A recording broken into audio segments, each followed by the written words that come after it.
Threat and error management. In today's presentation, we will be talking about threat and error management. We will be exploring on the topics of what is TEM, and why was it introduced, as well as the components of threat and error management, and providing examples of good and bad practices of TEM. Last but not least, limitations of TEM will be discussed.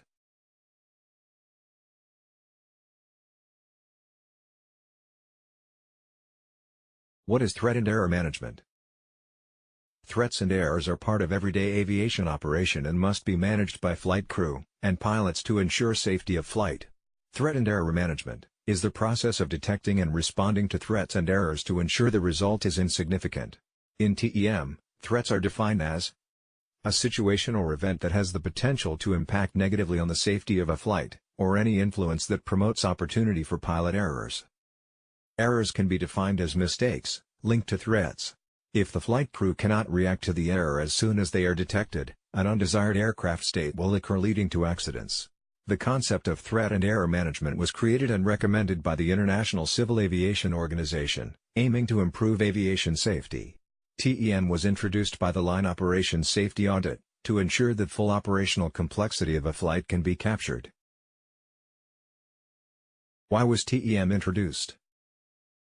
In aviation, particularly when flying the aircraft, potential threats are usually externally visible. Most accidents are caused by human errors.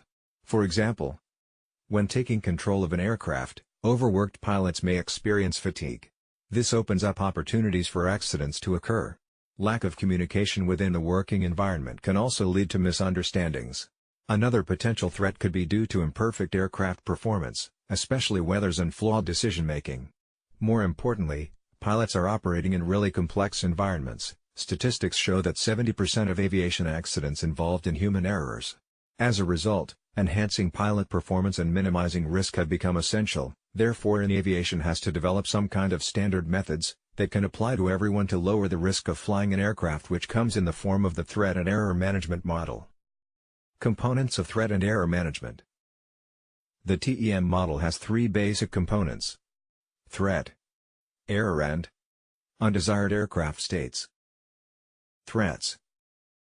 Threat can originate outside of the aircraft, for example poor weather, wind shear, bird strike, or in the cockpit such as high pilot workload in the very busy airspace and interruptions or distractions while the aircraft are landing.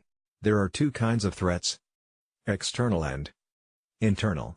External threats are from the environment in which the aircraft is operating. It is categorized into three types of external threats: anticipated, unexpected and latent. Anticipated external threats. Something that we can expect it will happen, such as bad weather, poor traffic, or different airports. Unexpected external threats. Something that's not supposed to happen, such as from passengers, terrors, or missed approaches. Latent external threats. This threat does not immediately affect the pilots and the safety of the aircraft, but are lurking in the background waiting for a particular set of circumstances, such as poor cockpit design, instrument layout, not maintaining the aircraft properly after the small accident, pilot fatigue, or pilot vision. Moreover, threats can be classified as environmental and organizational threat.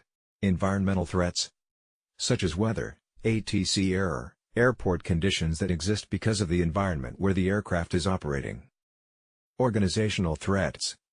These are threats stemmed from an inadequacy of organization and aircraft maintenance, such as duty hour, aircraft malfunction, maintenance problems, and ground handling event. Internal threats. These are threats that arise from the pilot and crew members themselves that are brought into the aircraft, which are likely to decrease aircraft safety. For example, pilot fatigue, cultural discrimination, language difficulty, pilot inexperience. Errors. It can be defined as flight crew actions or inaction that may lead to a divergence from crew or organization intentions. Errors can't be eliminated, but by using the threat and error management model, it allows to mitigate adverse impacts of aviation safety for a safer operation. The error can be divided into three groups of errors: handling, procedural, and communication. Handling errors are human errors derived from a lack of control in aircraft operation. These errors most likely occur when a pilot has insufficient flying experience, or lack of experience in a particular type of aircraft, such as failure to land the aircraft in high crosswind situations or incorrect use of flap during approach. Procedural errors are errors that occur as a result of internal and external threats, such as lack of communication or failure to comply with safety operations procedure. Communication errors occurs due to miscommunication, for example poor radio quality and language barriers. Undesired aircraft state. An undesired aircraft state occurs when a threat is mismanaged, which leads to producing an error that is unidentified or unresolved. Aircraft states can be classified as aircraft handling states, such as aircraft control, altitude, track or speed deviation, poor technique in landing. Ground navigation states: wrong taxiway or runway usage, failure to stop at holding point. Aircraft configuration states: incorrect flap selection, or incorrect autopilot mode. Case study accident example of poor threat and error management practice. The following scenario is from Tate's textbook. An aircraft is approaching an aerodrome at which CTAFR procedures apply. The pilot is unaware that the frequency has recently been changed. Since he has landed at that aerodrome several times in the past, he assumes that the frequency is the same as it was on previous occasions. He makes his call on the old frequency and hears no reply, so assumes that there is no traffic. As he turns from base onto final, he has a near miss with an RPT aircraft making a straight-in approach. From the scenario, it can be seen that the threat was the approach to the aerodrome with common traffic advisory frequency procedures, which is an aerodrome with no air traffic control where pilots use a common frequency and make radio calls of their intentions to other pilots. In this case, the frequency had changed at the aerodrome he was landing at. In the past he had landed there several times, however, he believed the frequency was the same as previous times. The threat was not managed, which could have been done by initially carefully checking the frequency of the aerodrome the day before departure.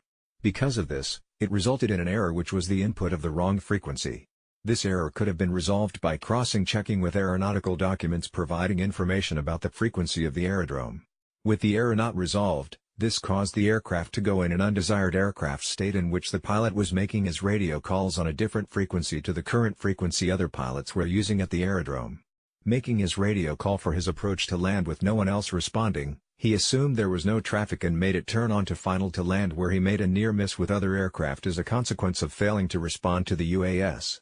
Therefore, this resulted in the outcome of a safety incident where the aircraft almost collided with another on final to land. As it can be seen in this case, the pilot failed to properly apply the threat and error management model. He failed to recognize the threat of the changed frequency at the aerodrome, which resulted in an error of incorrect frequency input and wasn't resolved, which led to an undesired aircraft state, and ultimately an outcome of a near miss with other aircraft on final to land. Case study example of good TEM practices. A good example of a TEM application comes from the Tate's textbook. A pilot reads and interprets an aerodrome forecast which imposes an alternate requirement. The pilot chooses an alternate aerodrome and ensures that sufficient fuel is carried to proceed to that aerodrome should it become necessary. The threat in this case, most likely identified as bad weather at the intended aerodrome of arrival on the forecast.